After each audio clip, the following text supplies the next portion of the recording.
Então a gente tem, né, as fases, aqui a barganha ou a negociação, tá?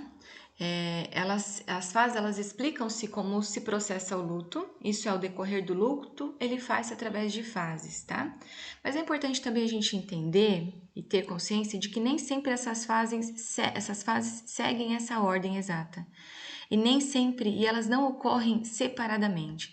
Às vezes a pessoa pode estar na primeira fase de negação e também sentindo raiva, tá?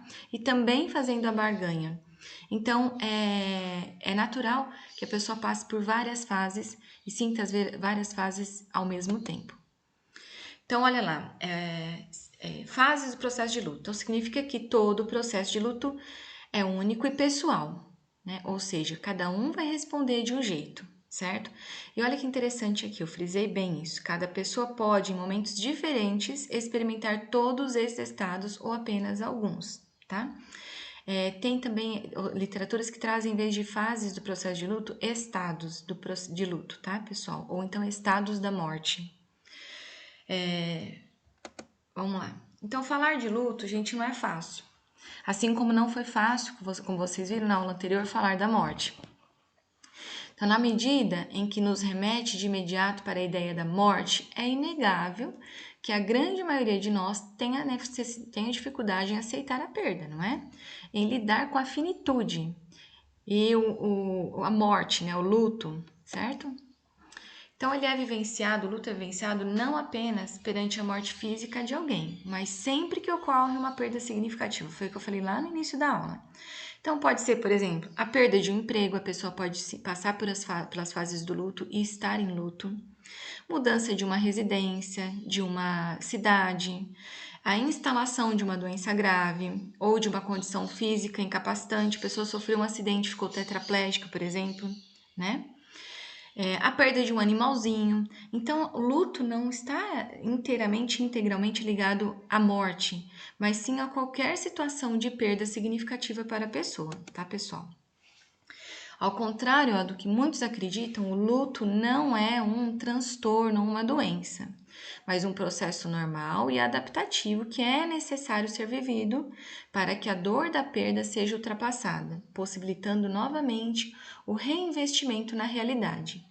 Então, é uma fase que nós temos que passar. Porém, lembram lá no início da aula, aquela perspectiva, a primeira perspectiva que nós estudamos, onde Freud fala que se a pessoa não consegue lidar bem com as fases e o processo de luto, esse luto pode virar patológico? Aí sim a pessoa pode entrar num quadro patológico, tá, pessoal? O processo de luto e a sua duração vão variar consoante com as características da pessoa enlutada, no que respeita à sua idade, personalidade, fase da vida em que se encontra, bem como consoante a idade da pessoa falecida, a qualidade da relação que existia na causa da morte, a rede familiar e social existente. Então, o processo de luto e a sua duração está relacionado tanto com a pessoa enlutada em si, a idade que ela tem, né, ao tipo de cultura que ela segue, religião, né, bem como a realidade da pessoa morta, a realidade que a pessoa morta tinha. Então, por exemplo, a idade do morto, né, a doença que levou a pessoa a ir a óbito, a falecer,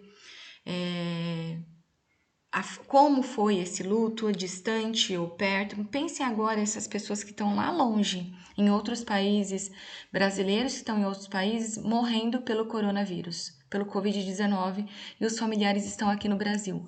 Pensem o tipo de luto sofrido que essas pessoas estão vivenciando.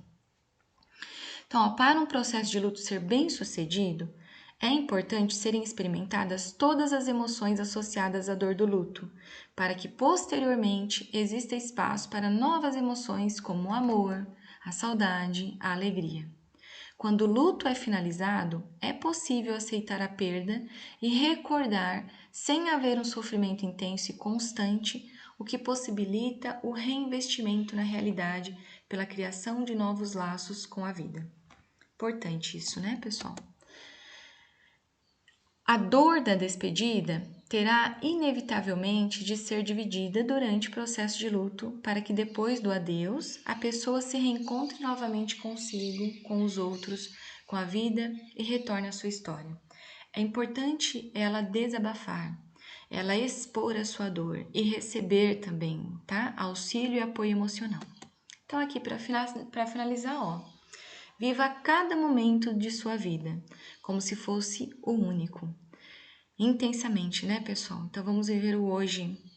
A gente sempre passa por turbulências, por dificuldades, por situações difíceis, estressantes, mas vamos viver o hoje, sempre com pensamentos positivos, porque o positivo atrai sempre o positivo. Nossa aula de hoje vai acabar aqui e até terça-feira da semana que vem. Pessoal, um bom e excelente final de semana a todos. Obrigada!